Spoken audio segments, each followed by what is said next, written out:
오늘의 사연 시작합니다. 안녕하세요. 결혼한 지 1년도 못 채우고 이혼녀가 되어버린 20대 후반 여성입니다. 사실 결혼식을 올릴 때만 해도 저만큼은 이혼과 상관없는 결혼 생활을 유지할 수 있을 거라는 자신이 있었거든요. 그런데 누구보다 더욱 끔찍한 결말로 종지부를 찍을지 상상도 못했네요. 물론 처음부터 그런 짐승만도 못한 놈인 걸 알았다면 결혼은 물론이고 연애조차 시작도 하지 않았을 테지만 그거야 지금에 와서 하는 소리고 당시만 해도 저는 너무도 완벽한 남편을 만나 행복하기만 했어요. 그도 그럴 것이 직업이면 직업, 성격이면 성격. 뭐 하나 빠지는 게 없는 남자였거든요. 일단 저희가 처음 만난 건 지금으로부터 1년하고도 3, 4개월 전일 겁니다.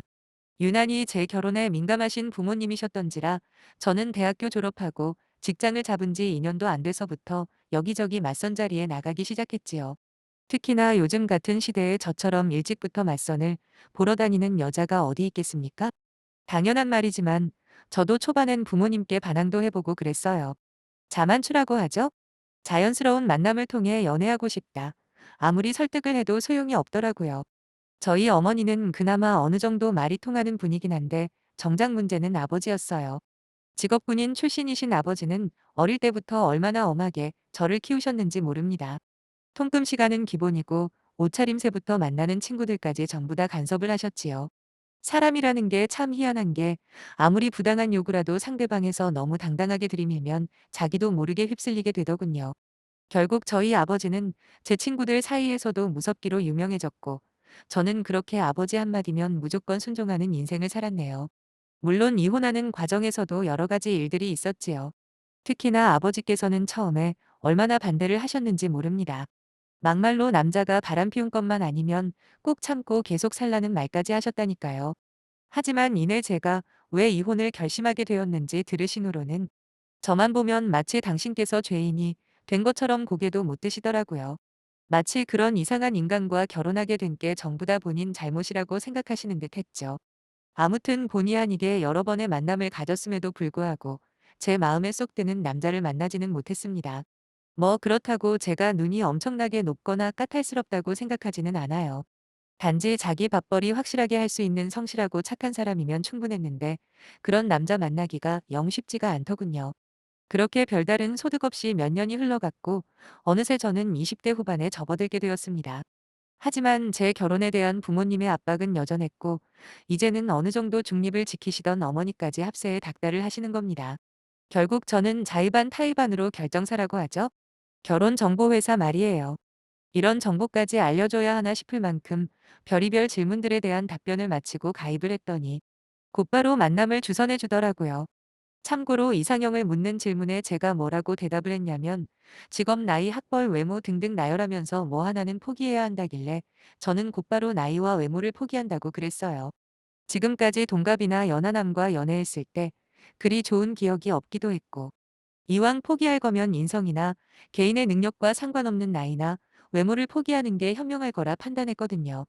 그렇게 몇 번의 만남 후에 만난 게 바로 지금은 철천지 원수가 되어버린 전 남편이었네요. 그 사람의 첫인상은 사실 꽤나 좋았던 건 맞습니다. 비록 제가 나이와 외모적인 측면에서 양보한다고 했음에도 허우대는 꽤나 멀쩡했거든요.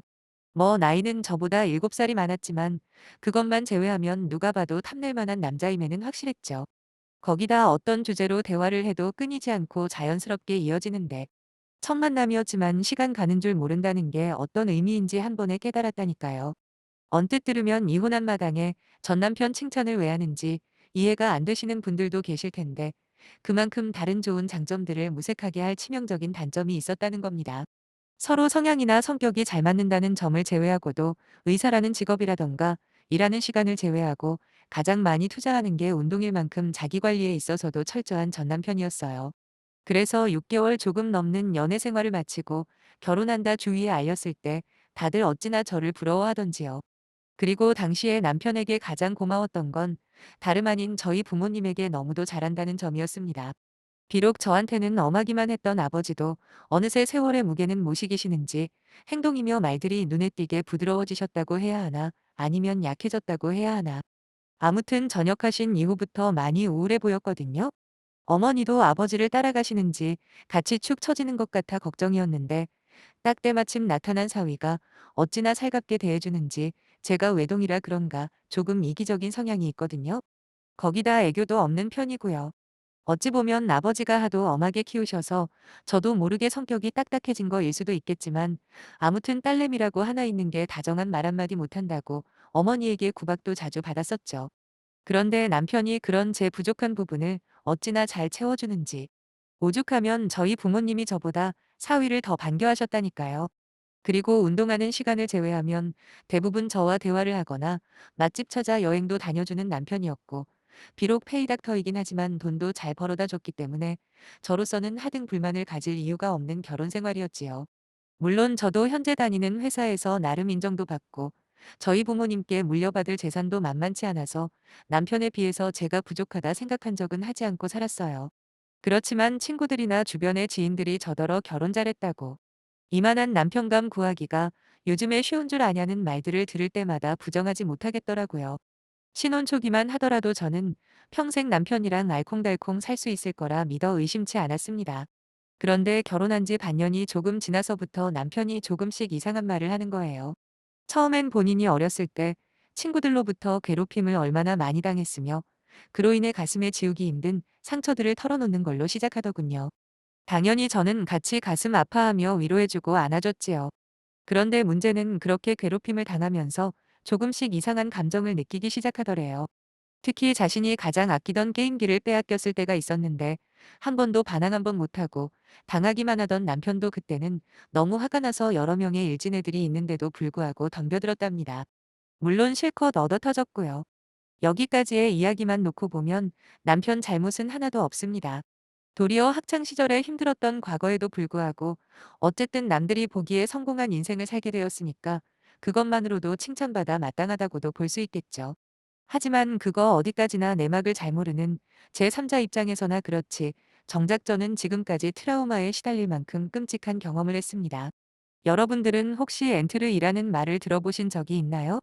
저는 이번에 이혼 소송을 거치면서 처음 알게 된 말인데 글쎄 이 소름 끼치는 단어가 성적인 환타지에 관련된 전문 용어라네요. 물론 건전한 성적인 환타지를 비난하려는 의도는 없습니다. 오히려 적당한 자극은 부부관계에 도움이 된다고들 하지 않습니까? 그런데 남편은 적당한 자극 정도가 필요한 사람이 아니었고 그 사람이 저에게 바라는 건 차마 입에도 담지 못할 만큼 끔찍한 요구였죠. 아무튼 엔틀은 여자보다는 주로 남자들에게서 나타나는 성적인 성향인데 거의 모든 전문가들이 일종의 정신질환이라고 할 만큼 심각한 병이라고 볼 수 있어요.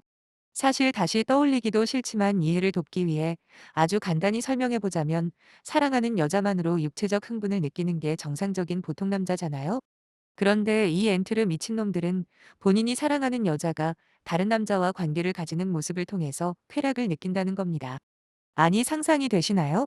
원래 그런 상황이 되면 보통 남자들은 자기 여자를 지키기 위해 못할 짓이 없는 게 정상일 텐데 역으로 그런 자극으로 흥분을 한다니요. 전 남편과 이혼을 준비하면서 본의 아니게 엔트르이나 특이 취향을 가진 남자들에 대해서 많이 알게 되었거든요. 근데 생각보다 역겹고 더러운 취향을 가진 인간들이 너무 많더라고요. 정말 딴 세상에서 사는 존재들 같았다니까요. 아무튼 전 남편이 그런 성향을 가졌다는 사실을 처음부터 이야기했다면 결혼이고 뭐고 단칼에 인연을 끊었을 겁니다. 하지만 그 사람은 감쪽같이 저를 속이고 결혼을 했고 그런 미친놈이라는 걸 알 리가 없던 저는 그대로 속아 넘어간 거지요. 거기다 처음 몇 개월 동안은 남편이 잘도 비밀을 숨기는 바람에 그 누구보다 결혼을 잘했다는 착각 속에 살았어요. 그러다 전 남편이 본인의 비밀을 털어놓게 시작한 건 그날 이후였을 겁니다. 앞서 말씀드렸듯이 괴롭힘만 당하며 힘든 학창 시절을 보내던 남편이었던지라 친구들이 많지가 않았대요.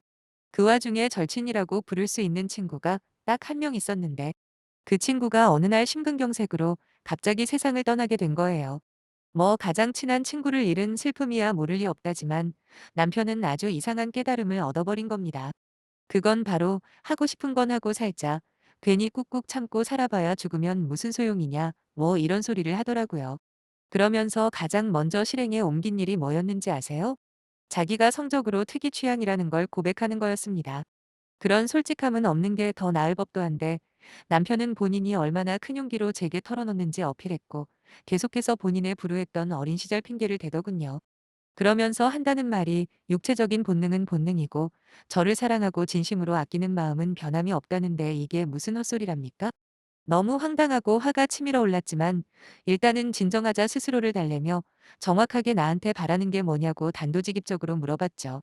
도대체 내가 어떻게 해주길 바라느냐 했더니 글쎄 저한테 다른 남자랑 가벼운 데이트 정도만 해주면 된다는 겁니다.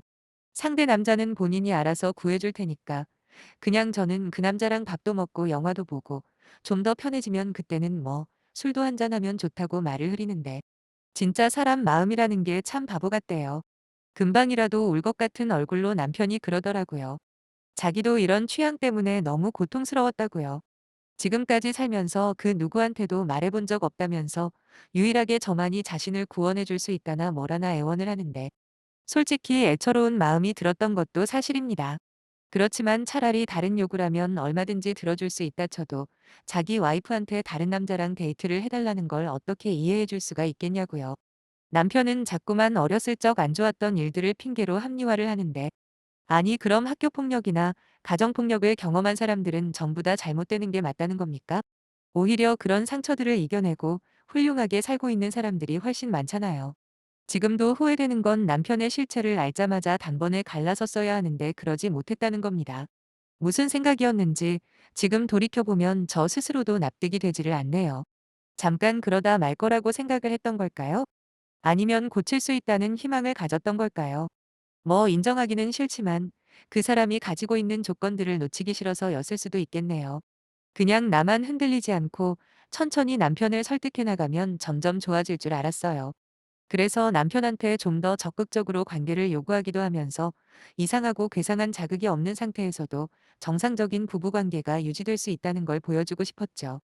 실제로 언뜻 보기에는 효과가 있는 것도 같았습니다. 남편도 더 이상 그쪽에 대해서는 한마디도 꺼내지 않았거든요. 물론 본인도 저와의 관계에 있어서 상당 부분 노력하는 것처럼 보였고요. 그러나 이 모든 게 새빨간 거짓이었다는 걸 알게 된 건 얼마 지나지 않아서였네요. 원래 남편은 핸드폰 모드를 진동으로 해놓은 적이 없는 사람이거든요. 워낙 중요한 전화가 자주 오는 편이라 무조건 소리로 설정하는 사람입니다. 그래서 연애할 때도 영화관은 거의 가본 적이 없습니다. 왜냐하면 영화 볼 때는 핸드폰을 진동으로 해야 하기 때문이죠. 문제는 그날 이후 언제쯤부턴가 남편 핸드폰이 진동 모드로 바뀌는 겁니다. 그리고 평소보다 훨씬 자주 문자 같은 게 오더라고요. 왜 여자들에게는 알 수 없는 촉이라는 게 있잖아요.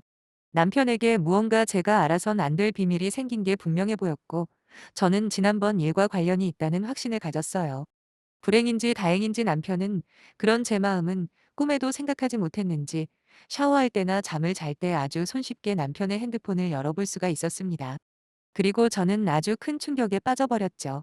글쎄 그 인간이 무슨 동호회 같은 곳에 가입을 해서 활동을 하고 있었는데 게시판에 올라온 글들이 정말 가관이었어요.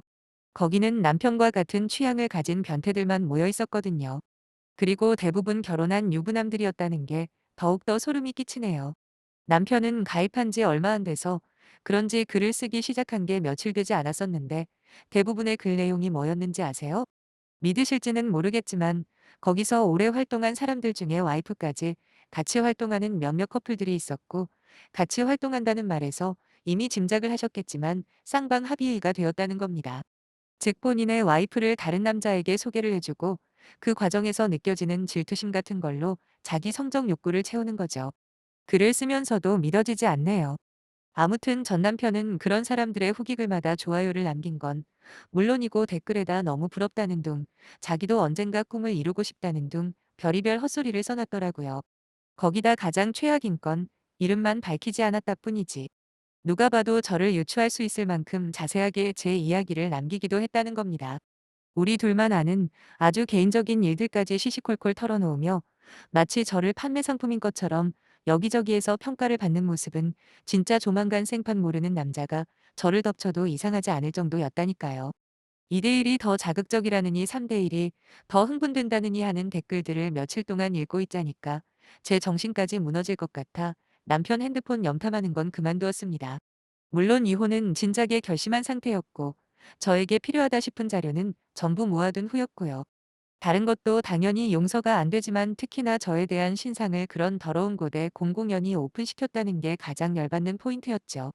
그리고 이 점은 나중에 이혼 소송에서 제가 압도적으로 이기는데 결정적인 역할을 했고요. 맨 처음 제 입에서 이혼이라는 말이 나왔을 때만 해도 자기가 정말 잘못했다며 싹싹 빌던 그 인간은 그조차 위선이더라고요. 자기 부모님하고 무슨 대화를 나눴는지 갑자기 태도를 180도 바꾸더니 오히려 저를 자기 돈만 보고 결혼한 꽃뱀으로 몰아갔거든요. 그냥 조용히 협의 이혼만 해줬어도 소송까지 생각 안 했는데 상황이 이런 식으로 흘러가는데 얼마나 괘씸하던지요. 저 역시 저희 부모님께 소상히 설명드린 다음 총력전으로 이혼 소송에 돌입했습니다. 비록 변호사 비용은 아깝긴 했지만 어차피 승소하면 돌려받는다고 하길래 최고 수준으로 준비했네요. 처음엔 자신만만하던 전 남편은 시간이 흐를수록 본인이 불리하다는 걸 깨달았는지 좋게 좋게 끝내자는 식으로 이야기를 하던데 그러거나 말거나 저는 상대도 해주지 않고 원래 계획대로 밀어붙였지요. 그렇게 생각보다는 빨리 소송이 마무리가 되었어요. 물론 저의 압도적인 승리로요. 그것만으로도 분이 안 풀린 저는 제 친구뿐만 아니라 전 남편과 조금이라도 관련이 있는 지인들에게까지 제가 왜 이혼했는지 하나부터 열까지 이야기를 하고 다니고 있습니다. 겉으로 멀쩡해 보이는 그 인간이 실제로는 어떤 쓰레기인지 알리고 싶거든요. 당연히 여기에 사연을 쓰는 것도 그런 목적이고 말이죠. 부디 한 사람이라도 더 많이 퍼져서 평생 망신당하면서 살았으면 소원이 없겠네요. 아무리 다양성이 존중받는 시대라고 할지라도 넘으면 절대 안 될 선이라는 게 있는 거잖아요. 여자를 물건 취급하면서 자신들의 삐뚤어진 욕망을 채우는 그런 것들은 전부 다 지옥으로 끌려갈 겁니다. 하나뿐인 내 인생, 저처럼 누가 시켜서 결혼하지 말고 본인 판단에 의해서 살아가시길 진심으로 바랍니다. 당연히 저도 이제부턴 저희 부모님이 뭐라고 하시던 신경 쓰지 않고 제가 하고 싶은 거 하면서 살려고요. 결혼을 하던 또는 혼자서 살던 내가 행복한 길인지부터 확인하고 선택할 거거든요. 두서없는 글 읽어주셔서 정말 감사드리고 여러분들의 하루는 전부 행복하길 빌게요.